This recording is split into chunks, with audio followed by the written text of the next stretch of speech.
What's going on, guys? Welcome back to another one of Hoggie's beer reviews, another quick review on the webcam.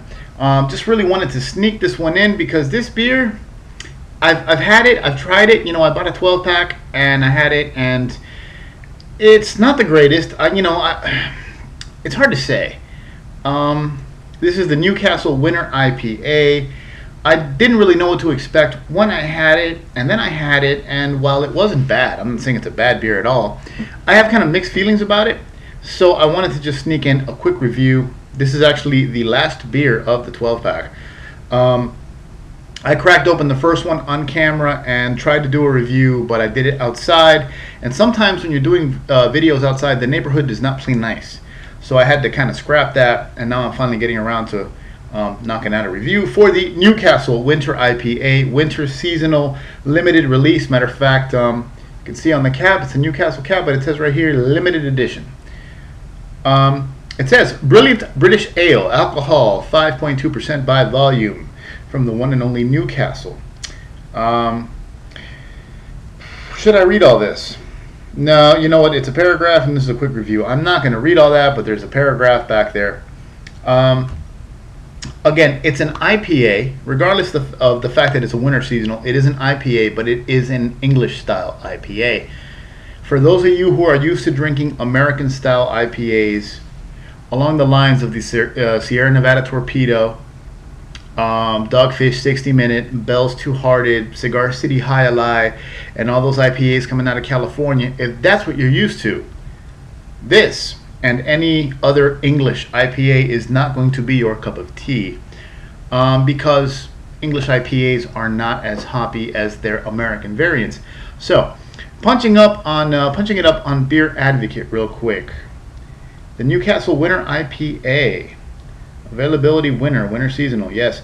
Out of 212 ratings, it receives a 73.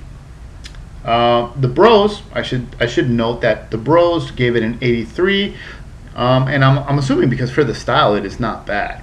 But regardless, jumping over to Rate Beer, out of 169 ratings, it scores a 17 overall.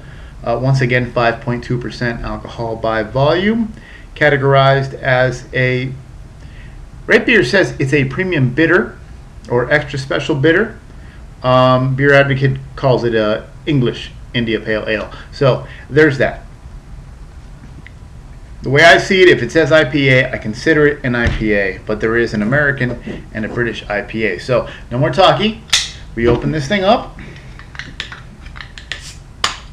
and we try it. Now I haven't, I've been drinking them on and off. I actually saved a couple and gave off to my father-in-law because he really liked, him and his wife really liked the Newcastle Brown Ale, which I have reviewed.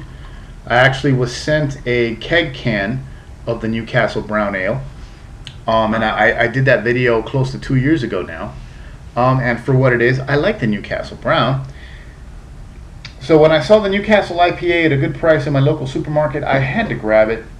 And here we go. First of all, this thing is crystal clear. Okay, I could read stuff on my computer screen through the beer. Crystal clear, nice, kind of a rich, slightly dark amber color. Head is nice and frothy, kind of a bone white color. So I mean, it looks good.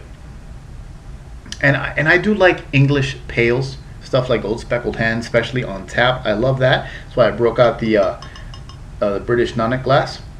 So let's see what this thing smells like. Bready, buttery, toffee-y. Yeah, definitely a malty brew. Don't really catch a lot of hops in here at all. A lot of nice smells coming from here, but these are not the smells I would associate with an IPA. Of course, I'm spoiled on American IPAs. So that's that. Taste time.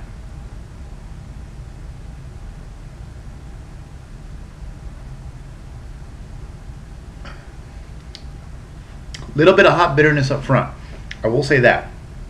You do get a little bite up front. Again, if you go back to the history of the style of IPAs, when the British were trading with India to make the beers survive, on those long sea voyages, they realized that adding more hops and upping the alcohol content helped extend the life of the beer. So by nature, IPAs are going to be hoppier than a regular beer, and compared to any old English pale or bitter, this is hoppier.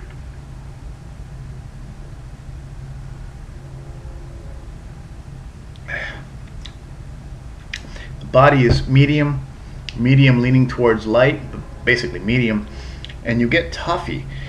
You get a biscuity, bready kind of character to it.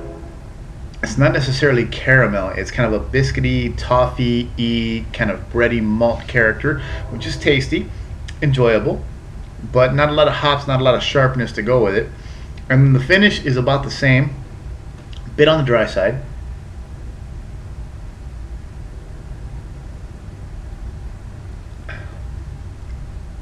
And then you get just a bit more of those slightly herbally, mild, tame, grassy-ish hops.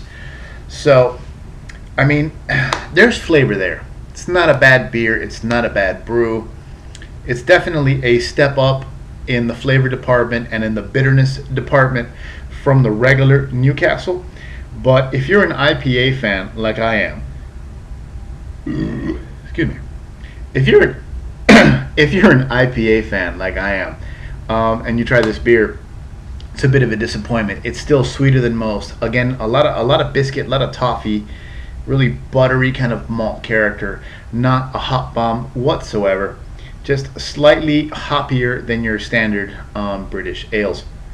So I mean, that's it, man. If you come across it like I did, you know, for the 12 pack at a really good price, I say get it and check it out. If you're already a fan of English IPAs, get it, check it out. But if you're looking for an IPA, a hop bomb, something that goes, you know, along with those American hoppy IPAs, this is not going to be the beer for you. For what it is and for the fact that it's a commercial beer,